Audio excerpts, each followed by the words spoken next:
Le Flash Info avec le centre de stockage de la Manche. Il y a vraiment le feu à la caserne suite à une histoire de tromperie au sein de leur couple survenue le 15 mars dernier.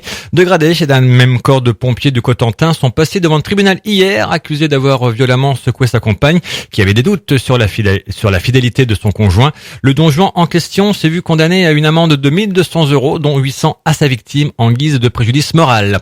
Justice toujours avec la suite du braquage d'un commerce survenu dans le Calvados la semaine dernière.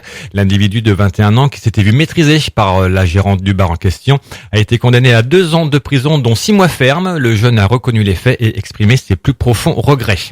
Les FU, quant à eux, vont rester à la maison suite à d'importants abus d'alcool lors de matchs de football. Le gouvernement examine de près une révision de la loi E20 pour janvier 2017.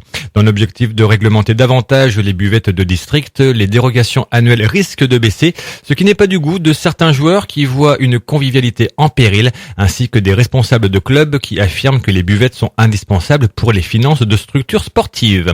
Le conseil régional va avoir un nouveau siège lors d'une prochaine session qui se tiendra les 26 et 27 mai prochains.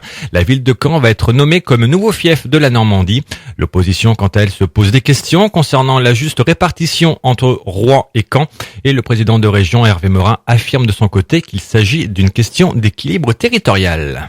Le Flash Info vous a été présenté par Landra, centre de stockage de la Manche à Digueulville. Pour en savoir plus et visiter notre centre, 0810 120 172, coup d'un appel local.